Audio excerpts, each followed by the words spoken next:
অপূর্ব স্বাদের সয়াবিনের তরকারি রান্না করতে চাইলে অবশ্যই এইভাবে রান্নাটা তৈরি করে দেখতে পারেন, যা দেখতেও দারুণ হয় আর খেতে আরও দারুণ হয়। রান্নাটা তৈরি করার জন্য একটা কড়া বসিয়ে 1 গ্লাস জল দিয়ে দিলাম। 3টে আলুকে মাঝখান বরাবর কেটে দিয়ে দিয়েছি। এখানে আমি প্রায় 150 গ্রাম মতো সয়াবিন নিয়েছি। জলের মধ্যে সয়াবিনকেও দিয়ে দিলাম। আলু আর সয়াবিন দেওয়ার পর দিয়ে দিলাম 1/2 চামচ মতো নুন।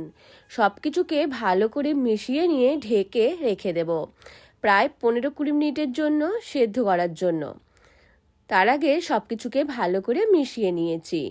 এইবার ঢেকে দিচ্ছি। কিছুক্ষণ পর ঢাকনা খুলে দেখে নেব আলু আর সয়াবিন সেদ্ধ হয়েছে কিনা। গ্যাস অফ করে দিয়েছি, ভালোভাবে সেদ্ধ হয়ে গেছে। জল থেকে ছেঁকে তুলে নিচ্ছি। একটা ছিদ্রযুক্ত পাত্রের মধ্যে নেওয়ার পর নর্মাল জল দিয়ে 2-3 বার ধুয়ে নিয়েছি। এইবার একটা পাত্রের মধ্যে নিয়ে নেব 1/2 কাপ পরিমাণ টক দই। টক দই নেওয়া হয়ে গেলে এর মধ্যে দিয়ে দিলাম পরিমাণ মতো নুন আর 1 চামচ আদা রসুনের পেস্ট। সব কিছুকে ভালো করে মিশিয়ে নিচ্ছি।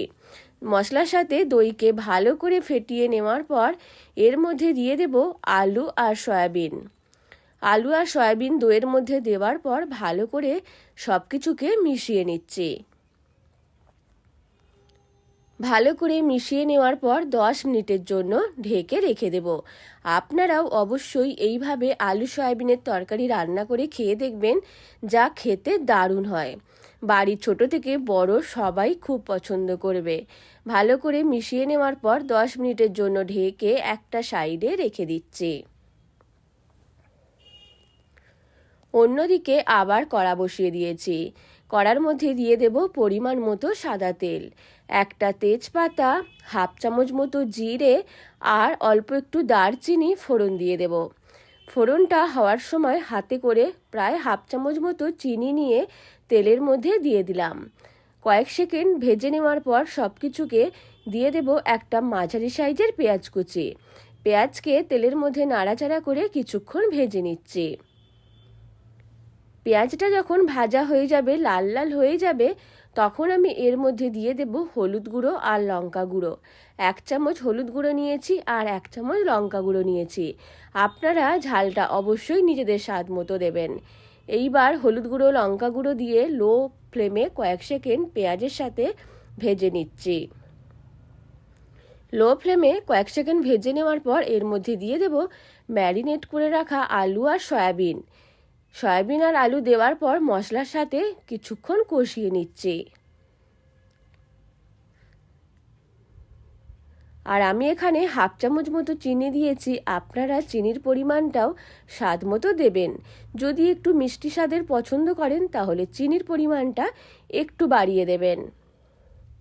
কিছুক্ষণ হাই ফ্লেমে ভালো করে কষিয়ে নেওয়ার সময় এর মধ্যে দিয়ে দিলাম 2টো কাঁচা লঙ্কা। যতক্ষণ না তেলটা ছাড়ছে ততক্ষণ এইভাবে নাড়াচাড়া করে কষিয়ে নিচ্ছি। খুব ভালোভাবে কষানো হয়ে গেছে, তাহলে আর আদা রসুনের কাঁচা গন্ধটা থাকবে না। এইবার এর মধ্যে দিয়ে দেব একটা টমেটোকে একটু বড় বড় টুকরো করে কেটে নিয়েছি। ঠিক এই অবস্থায় টমেটোর টুকরো এর মধ্যে দিয়ে দেব। টমেটো দিয়ে আরও 1 মিনিট মতো কষিয়ে নিচ্ছি।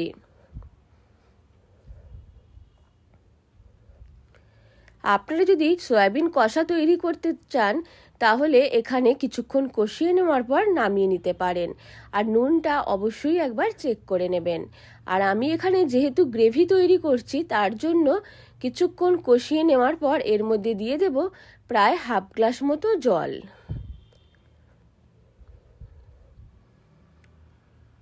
কষানো তৈরি করতে চাইলে ঠিক এই অবস্থায় নামিয়ে নেবেন।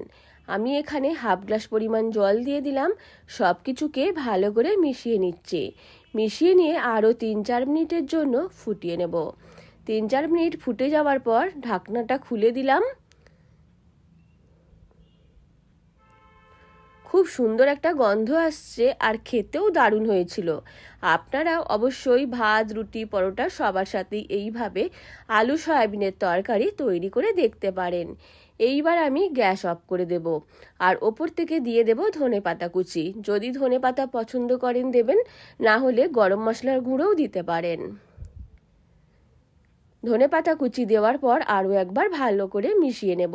সবথেকে সেরা স্বাদে সয়াবিনের তরকারি তৈরি করতে চাইলে অবশ্যই এইভাবে তৈরি করে খেয়ে দেখবেন। আশা করি আপনাদের ভালো লাগবে। রান্নাটা ভালো লাগলে লাইক, শেয়ার এবং কমেন্ট করতে ভুলবেন না।